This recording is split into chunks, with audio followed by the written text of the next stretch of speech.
əvəzsiz sənətkarımız. Bunun səsi yaşından fərqi olmayaraq kim dinləsə istər-istəməz həmin ili onun oxuduğu ifaları, onun muhammadlarını sevə-sevə dinləyir.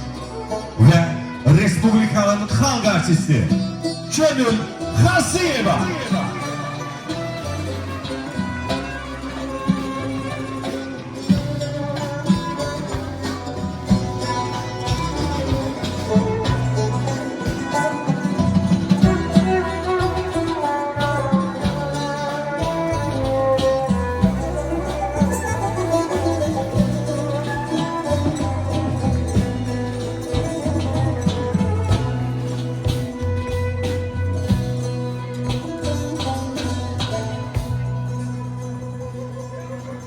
Salam, akşamınız xeyir olsun. Hamınızı hoş gördük.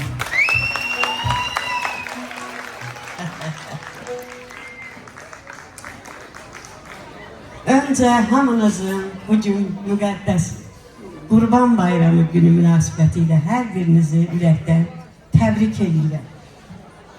Allah Teala kəsdiyiniz qurbanları, elədiyiniz duaları qəbul eləsin. Allah hər birinizə firavan həyat, bol ruzu bərəkət, evinizə, ocağınıza toy büsat qismət eləsin. Allah bu günləri bizə yaşadan, qismət eləyən şəhidlərimizə rəhmət eləsin. Allah qazilərimizə can sağlığı versin.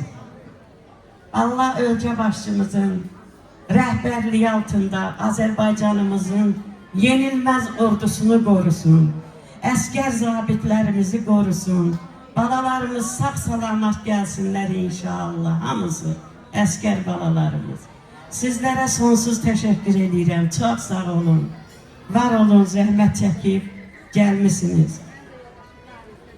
Hacı var olsun ki, öz məkanında belə muğam gecələrinə, xalq mahnılarımıza geniş yer ayırır. Təşəkkür edirəm bu məkanın rəhbərliyinə. Bizim dəyərli sənətkarlarımızı hamısını salamlayıram.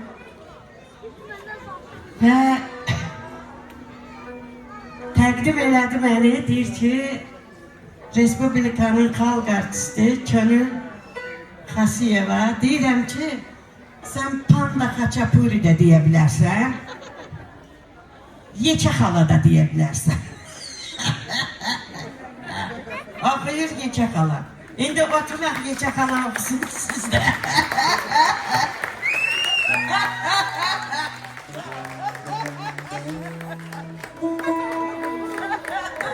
Sağ olun.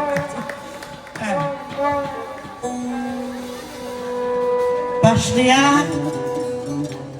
Dilbərin mahnısını sevirsiniz. Geceləri sevirsiniz. Xatırlayarsan məni, gözləyirsiniz. Bunları 100% bilirəm də. Can.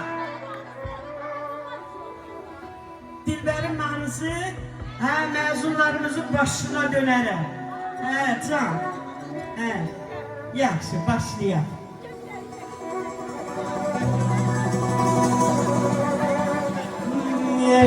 Dağlarda ceyran gəzər, ey ayağında şəzər. Dağlarda ceyran gəzər, ey ayağında neyləmiş həm yar məndən kənar gəzər. Mən yar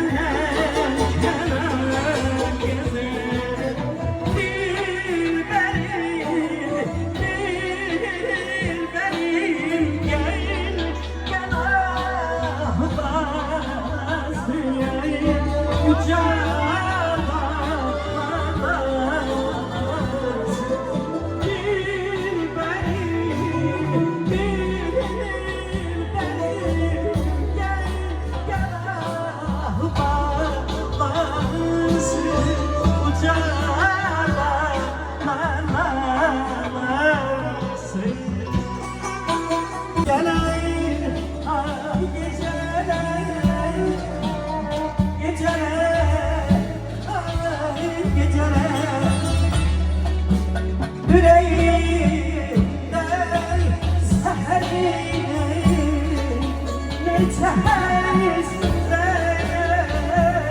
verdim.